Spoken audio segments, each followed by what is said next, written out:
السلام علیکم ناظرین۔ قاہرہ سے 1.5-2 میل دور جہاں ایک طرف ریت کے ٹیلے اور باقی ہر طرف صحرا ریت کے سمندر کی مانند افق تک پھیلا ہوا تھا، انسانوں کے سمندر تلے دب گیا تھا۔ یہ لاکھوں انسانوں کا ہجوم تھا، ان میں شتر سوار بھی تھے اور گھوڑ سوار بھی تھے، بہت سے لوگ گدھوں پر بھی سوار تھے۔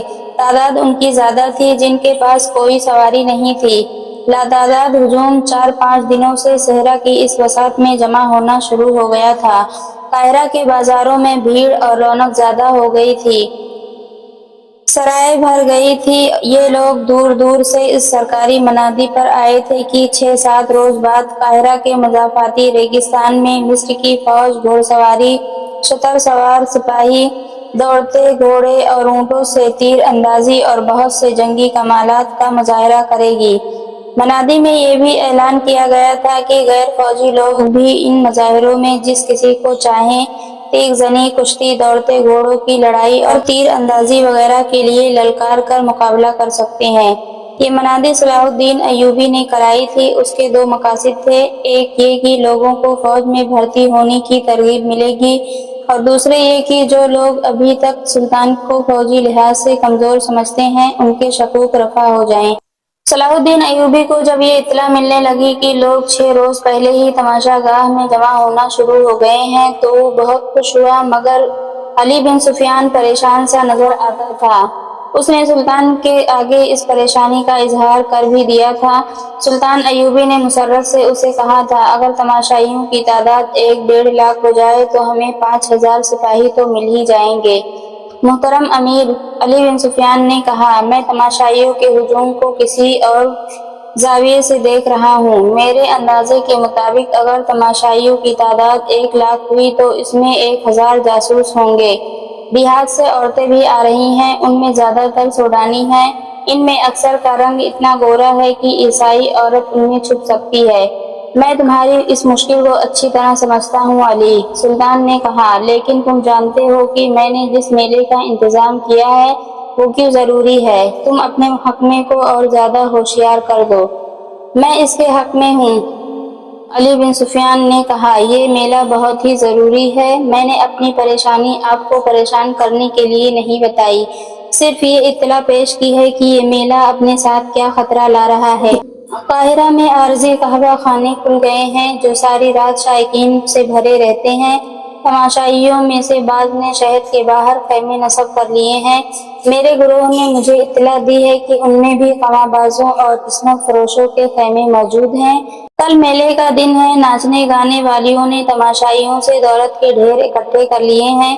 میلہ ختم ہو جائے گا تو یہ غلاظت بھی ہجوم کے ساتھ ہی صاف ہو جائے گی۔ سلطان ایوبی نے کہا، میں اس پر پابندی عائد نہیں کرنا چاہتا۔ مصر کی اخلاقی حالت اچھی نہیں، رقص اور عصمت فروشی 1-2 دنوں میں ختم نہیں کی جا سکتی۔ ابھی مجھے زیادہ سے زیادہ تماشائیوں کی ضرورت ہے، مجھے فوج تیار کرنی ہے، اور تم جانتے ہو علی، ہمیں بہت زیادہ فوج کی ضرورت ہے۔ میں نے فوج اور انتظامیہ کے سربراہوں کے اجلاس میں یہ ضرورت وضاحت سے بیان کر دی تھی۔ میں آپ کو اس وضاحت سے روک نہیں سکا تھا امیر محترم، علی بن سفیان نے کہا، میری سرگرسا نگاہوں میں ان سربراہوں میں نصف ایسے ہیں جو ہمارے وفادار نہیں۔ آپ اچھی طرح جانتے ہیں کہ ان میں سے کچھ ایسے ہیں جو آپ کو اس گدی پر نہیں دیکھنا چاہتے، اور باقی جو ہیں ان کی دلچسپیاں سوڈانیوں کے ساتھ ہیں۔ میں نے ان میں سے ہر ایک کے پیچھے ایک آدمی چھوڑ رکھا ہے۔ میرے آدمی مجھے ان کی سرگرمیوں سے آگاہ کرتے رہتے ہیں۔ کسی کی کوئی خطرناک سرگرمی سامنے آئی ہے؟ سلطان ایوبی نے پوچھا۔ نہیں، علی بن سفیان نے جواب دیا، سوائے اس کے کہ یہ لوگ اپنی حیثیت اور رتبوں کو فراموش کر کے راتوں کو مشکوک خیموں میں اور ان مکانوں میں جاتے ہیں جو عارضی قہوہ خانے اور رقص گاہیں بن گئے ہیں۔ 2 نے تو ناچنے والی لڑکیوں کو گھروں میں بھی بلایا ہے۔ ان سے زیادہ میرا دماغ ان 2 بادبانی کشتیوں پر گھوم رہا ہے جو 10 روز گزرے بحر روم کے ساحل کے ساتھ دیکھی گئی تھی۔ ان میں کیا خاص بات تھی؟ سلطان ایوبی نے پوچھا۔ اس وقت تک بحر روم کے ساحل سے فوج کو واپس بلا لیا گیا تھا۔ وہاں ڈھکی چھپی جگہوں پر 2 فوجی سمندر پر نظر رکھنے کے لیے بٹھا دیے گئے تھے۔ علی بن سفیان نے ماہی گیروں اور صحرائی خانہ بدوشوں کے لباس میں ساحل پر انٹیلی جنس کے چند آدمی مقرر کر دیے تھے۔ یہ اہتمام ایک تو اس لیے کیا گیا تھا کہ صلیبی اچانک حملہ نہ کر دیں اور دوسرے اس لیے کہ صلیبیوں کے جاسوس ادھر نہ آ سکیں، مگر ساحل بہت لمبا تھا، کہیں کہیں چٹانیں بھی تھیں جہاں سمندر اندر آ جاتا تھا، سارے ساحل پر نظر نہیں رکھی جا سکتی تھی۔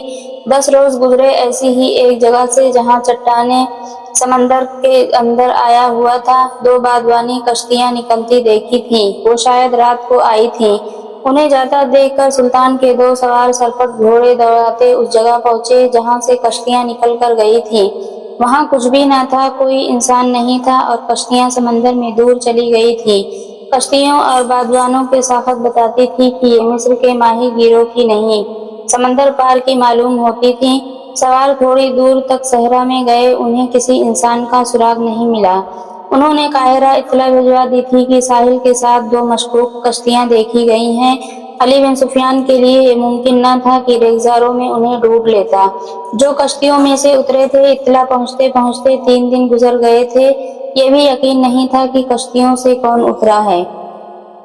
علی بن سفیان نے سلطان ایوبی کے اس سوال کے جواب میں کہ ان کشتیوں میں کیا خاص بات تھی، یہ وضاحت کر دی اور کہا، ہم میلے کی منادی 1.5 مہینے سے کرا رہے ہیں۔ 1.5 مہینے میں خبر یورپ کے وسط تک پہنچ سکتی ہے اور وہاں سے جاسوس آ سکتے ہیں۔ مجھے یقین کی حد تک شک ہے کہ تماشائیوں کے ساتھ صلیبیوں کے جاسوس میلے میں آ گئے ہیں۔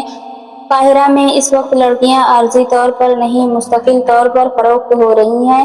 سلطان سمجھ سکتے ہیں کہ ان کی خریدار معمولی حیثیت کے لوگ نہیں ہو سکتے۔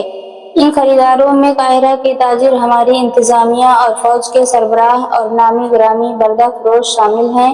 بکنے والی لڑکیوں میں صلیبیوں کی جاسوس لڑکیاں ہو سکتی ہیں اور یقیناً وہ بھی۔ سلطان ایوبی ان اطلاعوں سے پریشان نہ ہوا۔ بحرہ روم میں صلیبیوں کو شکست دیے تقریباً 1 سال گزر گیا تھا۔ علی بن سفیان نے سمندر پار جاسوسی کا انتظام کر رکھا تھا جو مضبوط اور 100% قابل اعتماد نہیں تھا۔ تاہم یہ اطلاع مل گئی تھی کہ صلیبیوں نے مصر میں جاسوس اور تخریب کار بھیج رکھے ہیں۔ ابھی یہ معلوم نہیں ہو سکا تھا کہ مصر کے متعلق ان کے منصوبے کیا ہیں۔ بغداد اور دمشق سے آنے والی اطلاعوں سے پتہ چلتا تھا کہ صلیبیوں نے زیادہ تر دباؤ ادھر ہی رکھا ہوا ہے، وہاں خصوصاً شام میں، اور مسلمان امراء کو عیاشیوں اور شراب میں ڈبوتے جا رہے تھے۔ سلطان نور الدین زنگی کی موجودگی میں صلیبی ابھی براہ راست ٹکر لینے کی جرأت نہیں کر رہے تھے۔ بحرہ روم میں جب سلطان صلاح الدین ایوبی نے ان کا بیڑا بما لشکر غرق کر دیا تھا، ادھر عرب میں سلطان زنگی نے صلیبیوں کی مملکت پر حملہ کر کے انہیں صلح پر مجبور کیا اور جزیہ وصول کر لیا تھا۔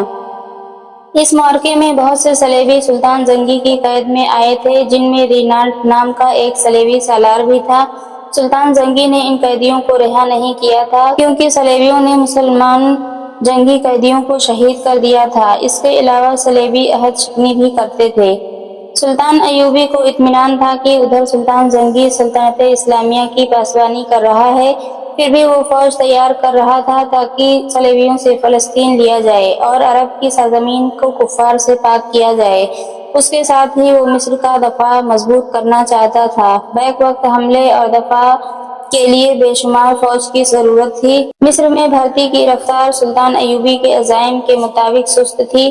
اس کی ایک وجہ یہ تھی کہ سوڈانیوں کی جو فوج توڑ دی گئی تھی، اس کے کمانڈر اور عہدیدار دیہات میں سلطان ایوبی کے خلاف پروپیگنڈا کرتے پھر رہے تھے۔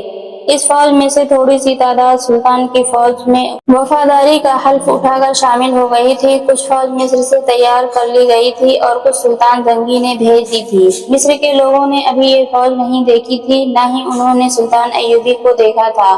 سلطان ایوبی نے اس میلے کا اعلان کر کے اپنے فوجی سربراہوں اور ان کے ماتحت کمانداروں وغیرہ کو ہدایت دی تھی کہ وہ باہر سے آئے ہوئے لوگوں سے ملیں اور پیار و محبت سے ان کا اعتماد حاصل کریں، انہیں باور کرائیں کہ ہم سب کا مقصد یہ ہے کہ خدا اور رسول سلم کی سلطنت کو دور دور تک پھیلانا اور اسے صلیبی فتنے سے پاک کرنا ہے۔ میلے سے 1 روز پہلے علی بن سفیان سلطان کو جاسوسوں کے خطرے سے آگاہ کر رہا تھا۔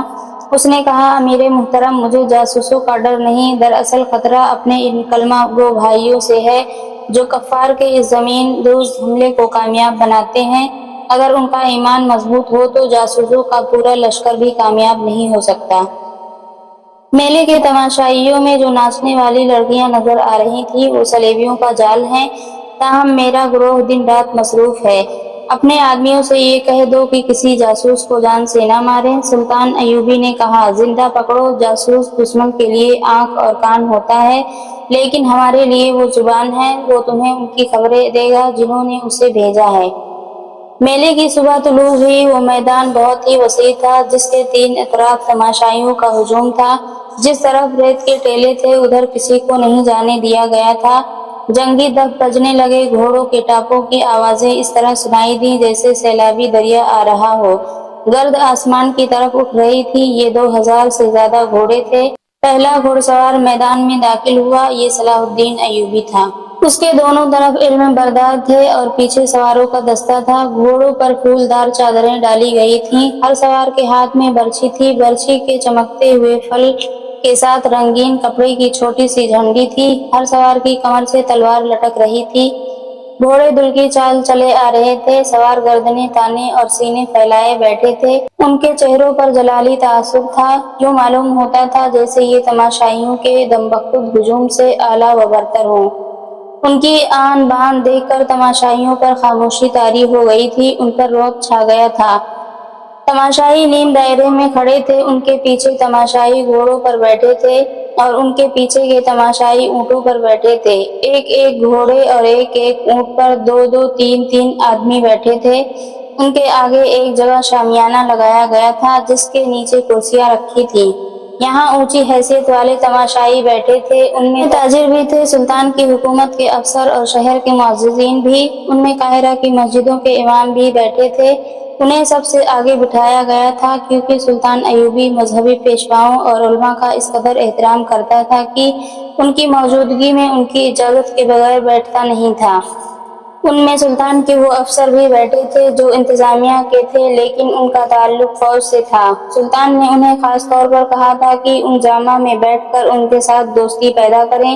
ان میں خادم الدین البرق بھی تھا۔ علی بن سفیان کے بعد یہ دوسرا آدمی تھا جو سلطان ایوبی کے خفیہ منصوبوں، مملکت اور فوج کے ہر راز سے واقف تھا۔ اس کا کام ہی ایسا تھا اور اس کا عہدہ سالار جتنا تھا۔ جنگ کے منصوبے اور نقشے اسی کے پاس ہوتے تھے۔ اس کی عمر 40 سال کے قریب تھی۔ وہ عرب کے مردانہ حسن اور جلال کا پیکر تھا، جسم توانا اور چہرہ حشاش بشاش تھا۔ البرق کے ساتھ ایک لڑکی بیٹھی تھی، بہت ہی خوبصورت لڑکی تھی۔ وہ نوجوان تھی۔ لڑکی کے ساتھ ایک آدمی بیٹھا تھا جس کی عمر 60 سال سے کچھ زیادہ تھی۔ وہ کوئی امیر کبیر تاجر لگتا تھا۔ البرق کئی بار اس لڑکی کی طرف دیکھ چکا تھا۔ ایک بار لڑکی نے بھی اسے دیکھا تو مسکرا دی، پھر اس نے بوڑھے کی طرف دیکھا تو اس کی مسکراہٹ غائب ہو گئی۔ گھوڑے تماشائیوں کے سامنے سے گزر گئے تو شتر سوار آ گئے۔ اونٹوں کو گھوڑوں کی طرح رنگ دار چادروں سے سجایا گیا تھا۔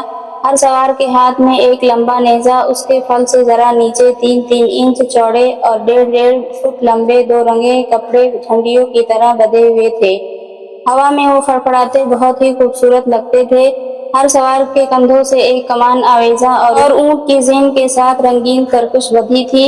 اونٹوں کی گردنیں خم کھا کر اوپر کو اٹھی ہوئی اور جیسے فخر سے اونچے ہو گئے تھے۔ سواروں کی شان نرالی تھی۔ گھڑ سواروں کی طرح ہر شتر سوار سامنے دیکھ رہا تھا۔ ان کی آنکھیں بھی بائیں دائیں نہیں دیکھتی تھیں۔ یہ اونٹ انہی اونٹوں جیسے تھے جن پر تماشائی بیٹھے ہوئے تھے، لیکن فوجی ترتیب، فوجی چال اور فوجی سواروں کے نیچے وہ کسی اور جہان کے لگتے تھے۔ البرق نے اپنے پاس بیٹھی ہوئی لڑکی کو ایک بار پھر دیکھا۔ اب کہ لڑکی نے اسے آنکھوں میں آنکھیں ڈال کر دیکھا، اس کی آنکھوں میں ایسا جادو تھا کہ البرق نے اپنے آپ میں بجلی کا جھٹکا سا محسوس کیا۔ لڑکی کے ہونٹوں پر شرم و حیا کا تبسم آ گیا اور اس نے اپنے پاس بیٹھے ہوئے بوڑھے کو دیکھا تو اس کا تبسم نفرت میں بدل گیا۔ البرق کی ایک بیوی تھی جس میں سے اس کے 4 بچے تھے۔ وہ شاید اس بیوی کو بھول گیا تھا۔ وہ لڑکی اس کے اس قدر قریب بیٹھا تھا کہ لڑکی کا اٹھا ہوا ریشمی نقاب ہوا سے اڑ کر کئی بار البرق کے سینے سے لگا۔